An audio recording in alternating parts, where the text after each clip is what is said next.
Hola amigos, bienvenidos. En esta ocasión les traigo una entrevista con alguien muy importante, David Weiner, escritor y el director de este documental llamado In Search of Darkness, esta serie de documentales In Search of Darkness en los 70s, ahora viene de los 80s, 90s y vamos a empezar. Esta entrevista va a ser en inglés, pero les voy a poner los subtítulos aquí abajo. Entonces empecemos. Hi David, how are you? I'm great. I'm great. It's nice to see you, and I appreciate you having me on. And apologies to everyone that I'm speaking only English, but my Spanish is not very good. No problem.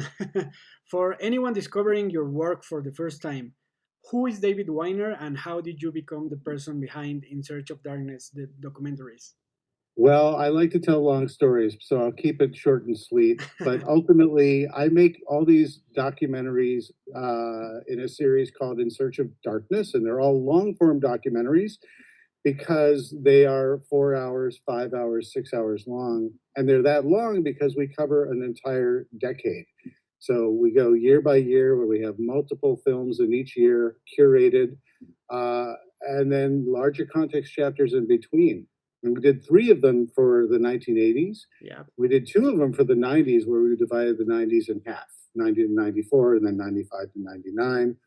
And the idea is we get all these people who are big fans of horror and big legends of horror. So they were in front of the camera or behind the camera. I get them to talk about their experiences. I get people who are very, very knowledgeable about the genre, and it's a big celebration. And who am I? I'm a guy who loves movies. I did go to film school. I did work in the film industry ever since I came out to Los Angeles. I live in Hollywood. I do the, what is Hollywood? Hollywood is more of a concept, but it's also a place. But I've been working in the entertainment industry ever since I graduated from film school and headed my car out west from New York heading to Los Angeles. So I guess that's who I am, but I just love horror. I love sci-fi. I love fantasy. I love action movies. I love genre film. I love all sorts of film, but my sweet spot really is horror and genre film. Awesome. Based on your research so far, because we know that In Search of Darkness 1970s is still in production, right? So, yes. Based on your research, what's the most surprising discovery you made while researching this project? I kind of realized, not kind of, I like to say I have the greatest homework in the world because it's a huge task to tackle an entire decade, and hundreds and hundreds and hundreds and hundreds of movies in a certain genre can come out. Horror really had an explosion of material, and especially compared to the 60s. But what I did find out, I think, which is a really interesting thing, is I think what makes the 70s horror so radically different than previous decades is it's gorier, it's more violent, it's grittier, it's much more sexual, and it's much more liberal in terms of the storytelling. And that's all because the Hays Code, which was self-censorship in the film industry, in the American film industry, up until the late 60s, that went away, that was lifted. And now you had the Motion Picture Association basically said you could put a rating to tell audiences what they're in for. And because you could just put you can make any film you wanted and say anything you wanted, you just had to warn people what they're in for with a label. Mm-hmm. It really changed how things were, how stories were told. And I would say that's kind of the biggest thing that I learned, because I never really realized that there was really kind of a key reason why movies changed so much, and especially why horror changed so much in the 70s and created such an influential decade. Yeah, totally. Even there are films like I Spit on Your Grave. It's one of those films that changed horror history in the 70s for me. It's a movie that when I was a kid, I wasn't able to watch. I know, obviously. You shouldn't, as you shouldn't. But the poster was intriguing to me. So that's kind of the films that makes you want more about horror for me, in my case, in general. Well, you hit on 2 really interesting things when you talk about that title. You talk about the marketing and the advertising. Yeah. And sometimes the poster didn't even show anything that was ultimately going to be in the movie, but it got your mind racing. What could this be?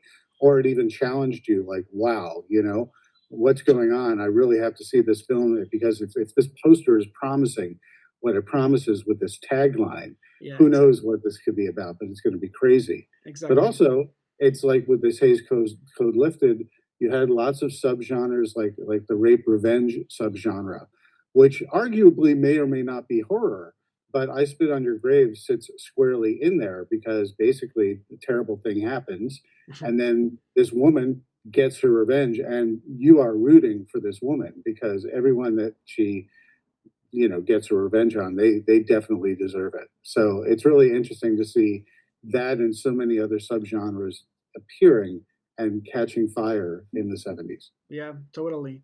And talking obviously about the 70s, what made you want to make the 70s instead of 2000s?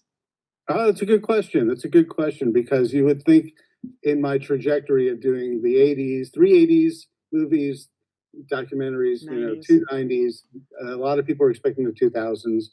But a key element of all of these movies, these documentaries that I make, I get the people who made these films, who were starring in them, who were behind the camera, the creative minds behind them, and we're getting farther and farther away, from the 70s, and these people are not getting any younger, and many are still not around. And it's such an important decade of film, and with so many of our community saying you should do 70s, that would be great. It's also an important decade for me because that's when I was a kid. So I grew up in the 70s. I was born in 1968, so I was a 70s kid. I was an 80s teen. So all these decades fit very personally for me. Mhm. When I make these documentaries, I feel very comfortable, sharing my perspective when it comes to, talking about what the jigsaw puzzle of these decades were. And so ultimately, these are things that where the 70s is concerned, I'm discovering stuff now that I didn't know existed in the 70s just because I was a kid. And I kind of thought I knew it all because there's the big ones. There's the Texas Chainsaw Massacre. There's The Exorcist. There's Suspiria. Halloween. There's Carrie. There's Jaws. I mean, there's so many that are just extremely well known. Alien, Phantasm, Dawn of the Dead. I mean, it just goes on and on and on. So much great stuff. The Omen. But there's so much more in between those that I either knew existed or I thought they were something else because they kept on changing the names for the market, Yeah. Yeah. Or I just didn't realize that it was a 70s film. I thought it was a 60s film because it was like a Hammer horror film. Yeah. And I realized that a lot of the Hammer horror and Abacus films were early in the 70s. So it was a great discovery for me. And it's such a rich decade in terms of what horror had to offer that I'm so excited to be finally tackling it now for In Search of Darkness. Okay, totally. Now that you have explored 70s, 80s, and 90s, how has your perspective on the genre changed? I have learned through all from making all of these documentaries. I've actually learned a lot, probably the most, from the horror community, Okay. of which I consider myself part of. But I realized very quickly that everyone has lots of passion for things that aren't necessarily critically acclaimed and known as a quality film. We all love these movies because they're fun and they're amazing and they're very great cinematography, great storytelling. But there's plenty of films that you just saw when you were too young and you shouldn't have seen it. There are plenty of films where it just had a goofy monster or really bad practical effects, but that really made an impact on you. I mean, I saw Halloween and that just really rocked my world. But I also love, and this is in the 80s, but I love to cite Humanoids from the Deep, which is a Roger Corman low budget movie, but I saw it because I thought the monsters looked great. It had nudity. It had really great gore. All these things that a teenager, someone who's like 13 years old, Gets that excited about or it. 12 years old, would just be like, oh, as long as mom and dad don't come in when I'm watching this, otherwise I'm in Yeah. trouble. So I mean, that's what I've learned is that we all value these movies no matter what they are, and so it's important as a documentary filmmaker to treat them all with complete respect and not make judgments and saying, well, this is terrible and we all know it. It's like, well, Yeah. it doesn't. We don't need to say that. We all know that already, but it's important to us for personal reasons. Yeah, in my case, I have a lot of people ask me about horror movies because in my group of friends, I'm like the horror nerd, as you can say. That's good. So the question a lot I get a lot, and friends who love horror movies too get, it's why do you like this if it's so bad? They call it. For me, in my case, it's like the behind the scenes, like the story behind the movie. For me, it's more exciting about the whole movie. Even sometimes, it's like from in Hollywood, it's the movies are made to make money. Hmm. Obviously, it's just the first thing they have to do is make money. For me, horror it's not about money, but it's about what the movie means. So it's kind of hard to explain to people who don't like horror that it's more than the story, it's more about the people behind the movies, and that's Yeah. what I think. I would love to add also that I think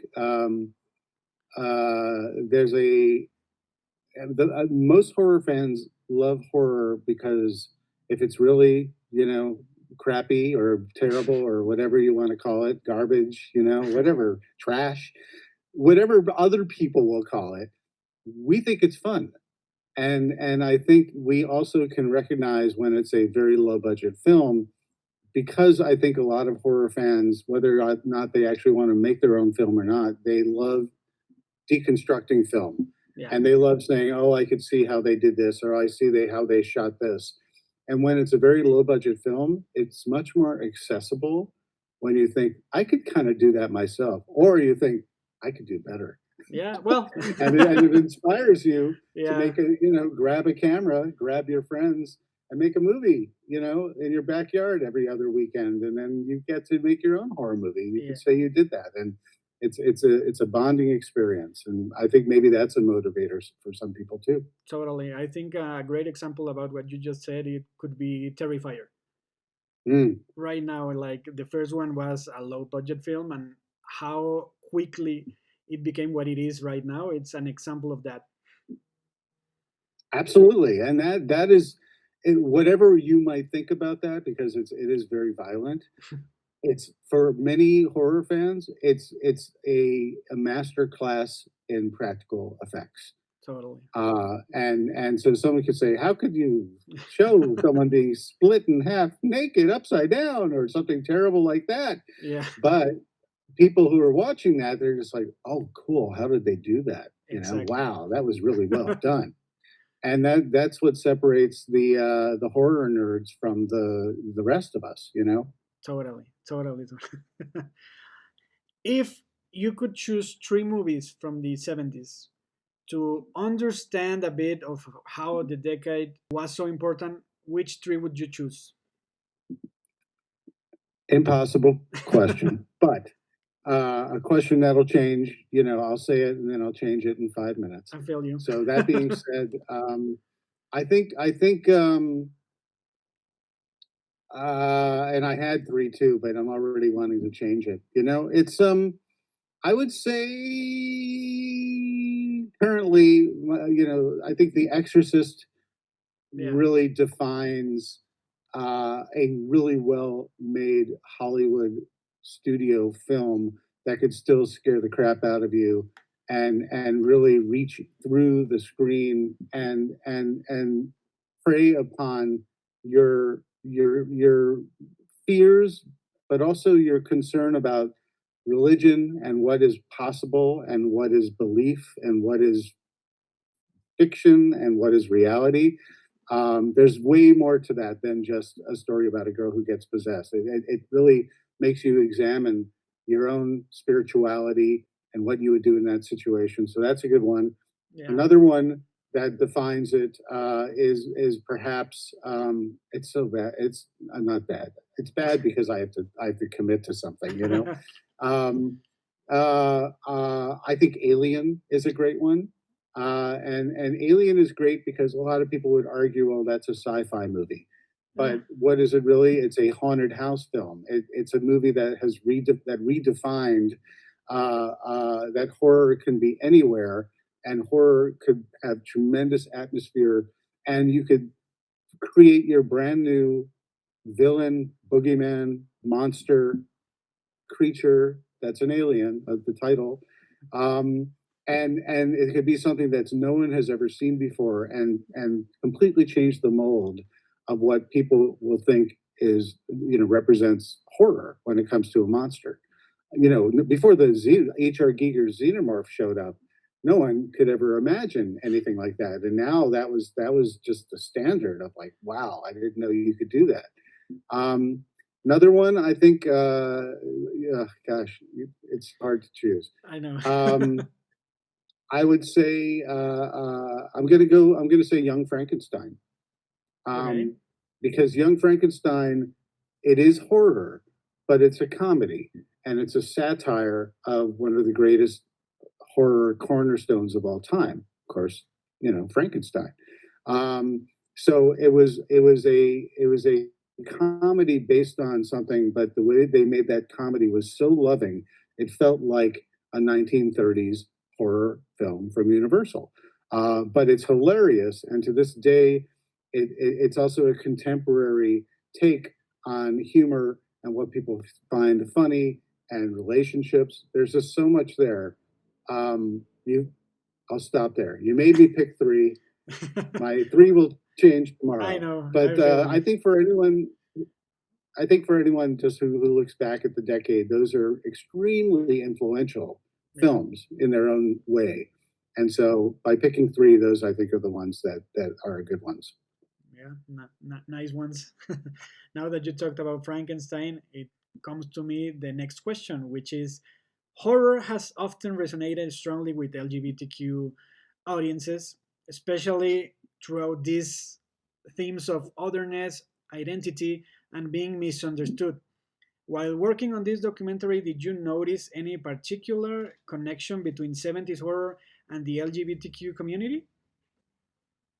Oh, absolutely, absolutely. It kind of goes back to I mentioned earlier the Hays Code. When the Hays Code was lifted, that meant all sorts of filmmakers can approach sexuality and gender identity any way they wanted, and they wouldn't be censored.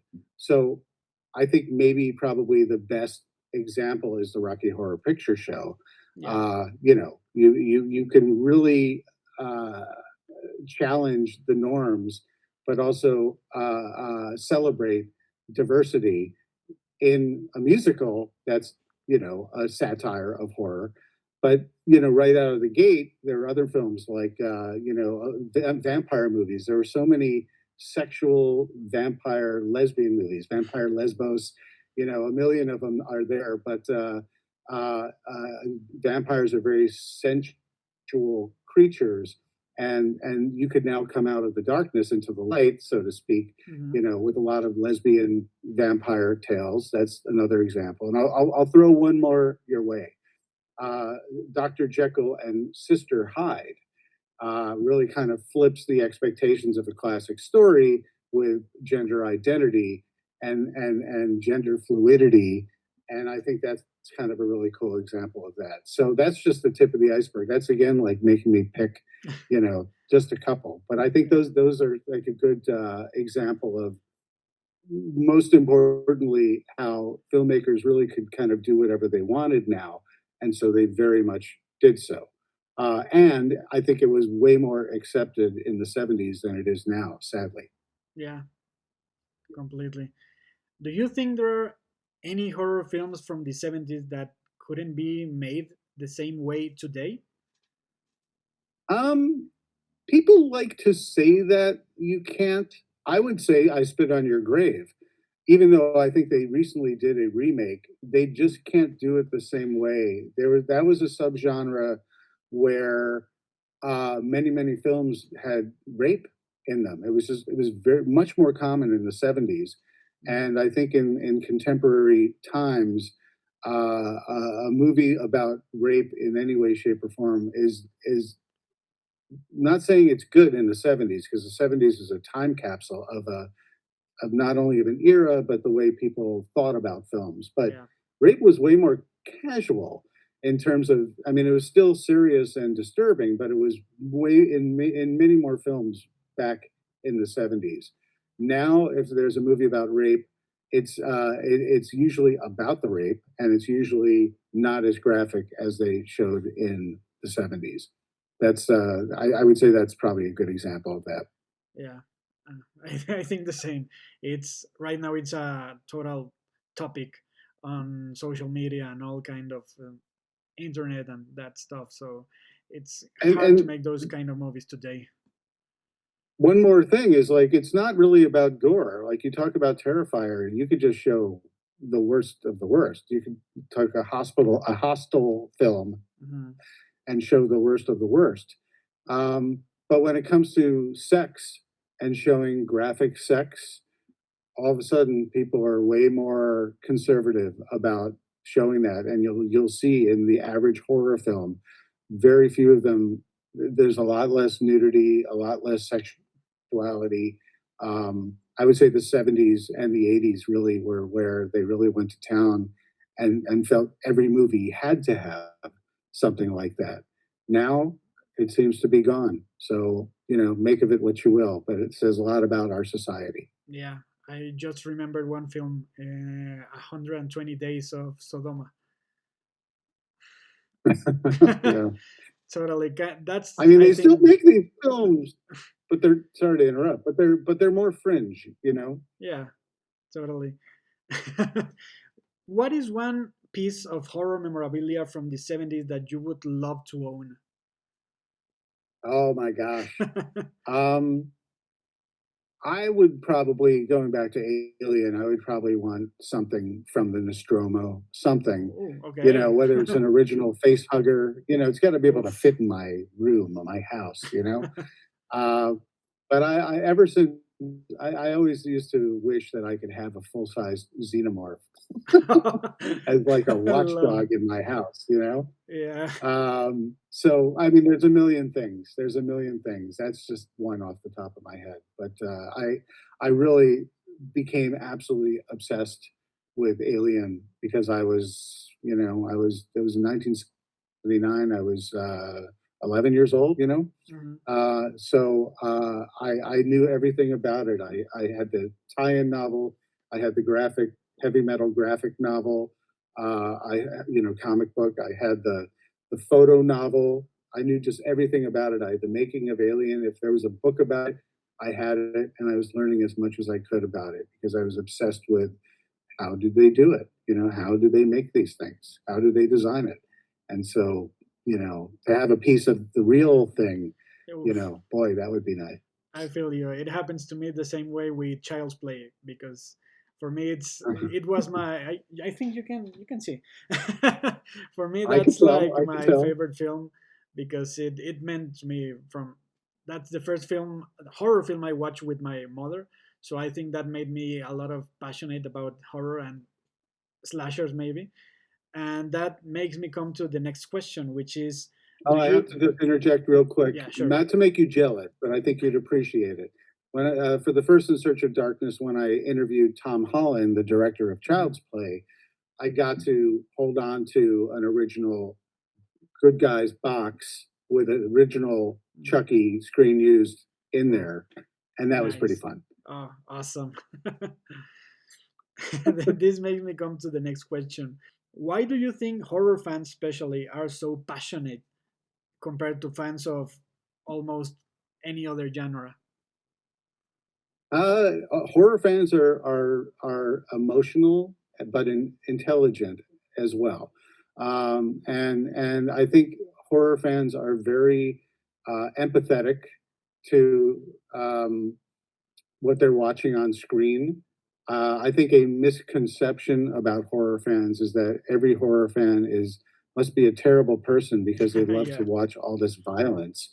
And you go to any convention and you talk to any horror fan, and 99% of them are thoughtful, friendly, helpful, just wonderful people who just love a very particular genre and also know that they're a bit of the outsiders and a bit of the misunderstood.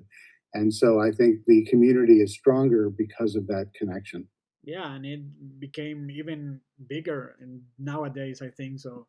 Like for me, in my case, with the Child's Play fandom, that I'm a little bit friends with so many people, including Don Mancini. He's a friend of mine. Oh, good. It's amazing how the horror genre has gotten a lot of fans, right? Like after the pandemic. That's my perspective. I saw this and like conventions. I go a lot to Texas Frightmare Weekend, and like you just said, the horror fans for me are more passionate because they can feel misunderstood in so many ways. Like Frankenstein for me, it's like the the exact way to talk about horror fans because you feel like Frankenstein in some places with some people, with even with family members. You know. Well, I'll say one additional thing, and that's you could tell, this is a very broad observation. Everybody's different. Yeah. But you could tell if someone's not a horror fan if they think that the monster is bad when a horror fan more often than not, of course every movie is different, but a horror fan will recognize that the monster is misunderstood. Yeah. That's exactly my point. Couldn't say it better. Next question. Many horror fans in Latin America grew up watching classic Mexican horror films. Like, I don't know if you've seen or watched the Vacations of Terror. Hmm? Vacation I'm of not Terror. I'm not sure. I'm not sure. Maybe not. Oof. It's Wait, wait, wait. from the director of Don't Panic. Oh, okay, okay, okay. He made it's Wait, are like you talking about Ruben Galindo Jr.? yeah, Ruben Galindo. Wait, so what is it called again? It's called Vacations of Terror. In Mexico, it's Vacaciones de Terror. It's a Okay. Mexican horror film. It's bad. It's one of those movies that you know it's bad, but a lot of people here in Mexico and Latin America grew up with that. It's like the Mexican version of Chucky. Oh, And you know, a lot of Mexican fans and Latin American fans grew up watching Mexican horror films like that. Do you think that Mexican horror has received the international recognition that it deserves? I think it's always growing. And I think someone like I had Ruben Galindo Jr. On In Search of Darkness Part 3, Mhm. and we covered a number of his films. He's got an infectious laugh when he's talking about his own movies. It's so wonderful. But boy, I can only think of one gentleman who has transcended boundaries and borders, and his name is Guillermo del Toro. Yeah, I'm being silly, but yeah, Guillermo del Toro, I think, might be the answer to your question without even having to explain it. yeah, He is no longer a Mexican filmmaker; he's just a filmmaker. Much like if you talk about a male director versus a female director, at a certain point, a female director, they're like, I'm just a director, don't put a label on me. So I'm not saying a label is bad because I think when you want to talk about a culture and elevating a culture's representation in on the world stage, of course you need to single out, a Mexican filmmaker, for example. But I think what the ultimate goal is to make them a great filmmaker where it doesn't matter where you're from, you're just making great cinema. And I think Guillermo del Toro really fits the bill there. completely. And he's such a nice guy. He is a great guy. He's a champion. He's a champion of all sorts of film, and I've had the opportunity to hang out with him and also to interview him, and so it's always a treat because I'm astounded. I saw you before I was doing In Search of Darkness documentaries. I was the editor-in-chief of Famous Monsters of Filmland magazine. Okay. And that's where I first started talking with Guillermo del Toro. And he told me that when he was young, he read Famous Monsters and Mad Magazine to learn English. And that's how he learned English. And of course, watching TV in in English. But he literally pinpointed those particular magazines. And I would argue that his mastery of the English language and his strength of vocabulary is way more impressive than the average American, myself included. I'm always marveling at his choice of wording to best articulate and talk about what he wants to say. And I really believe that. I'm very impressed with him as a person. Yeah, same. Sorry, here I became a big worshiping Guillermo del Toro No, moment, me but too. he deserves Me it. too, totally. Any advice that you want to give to all the Latin American fans that watch these documentaries and love horror? I think what is important when you watch an In Search of Darkness documentary is that you get a variety of things that you can learn from. You could learn interesting facts about a production. You could see that there's celebration for an art form, whatever you consider that to be in terms of art is a different question. But it's also a film school as well. And so, in terms of advice, if you're interested in learning about film and learning about cinema and learning about whether it's a career path or whether it's how to make certain things in film, how to craft certain effects, talking about how a production is made, perception of a production when you're working on it versus what it can become later down the road, you'll find something very consistent. You'll find most of these filmmakers and actors will say, I never knew I'd be talking about this 40 years later, you know? And so sometimes a job is just a job, but also at the same time, sometimes when you're putting your heart and soul into a project, you never know what's going to happen down the road. And it might become something very special to people. Yeah. And so my advice is always be true to yourself. And if you want to make something, go ahead and make it and don't wait for permission because you'll never get to start otherwise. Nice. Thank you so much for talking to me about your In Search of Darkness documentary 70s now. What's the next one? Well, I want to make sure that everyone goes to insearchofdarkness.com. So between now and July 1st, you can go to insearchofdarkness.com and you can pre-order the documentary.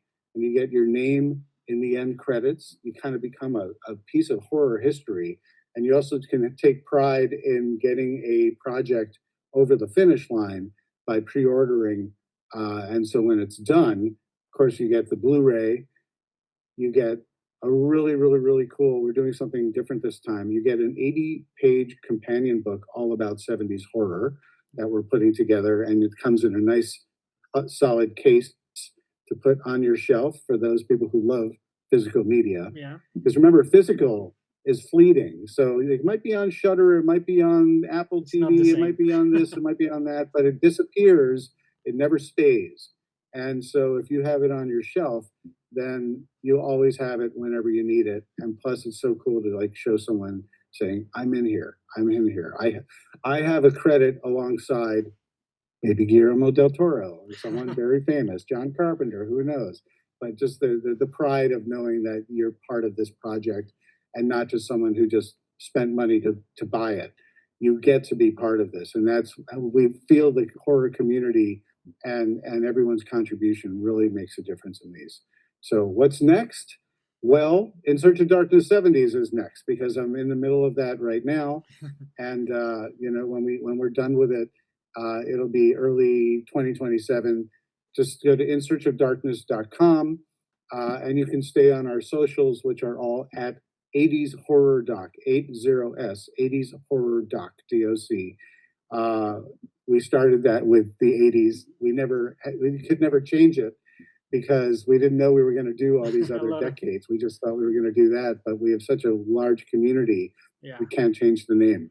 So anyway, if you're wondering why is it 80s and not 70s, that's the reason why. Totally. Amazing. Thank you so much for your time. It's great to talk with someone who loves horror as same as me and a lot of people that watch my videos. Well, I appreciate you, Rod. You do a really important job because you're spreading the word about something that you're very passionate about. And for people, when they watch your videos and they listen to you, they ultimately can see how important it is to you, and they might be able to recognize themselves in you as well. And that's doing a good service to people who sometimes need to connect and say, gosh, he's as passionate as I am, and maybe that it will encourage them to follow their dreams and share their passion as well. So you're doing a good thing. Thank you. We're trying our best because we love this, and that's the point. Excellent. Thank you so much. It's been an honor. Well, it's been an honor talking to you, and thanks to everyone in your audience. I really appreciate you taking the time to listen and check out the documentary and share the good word about horror.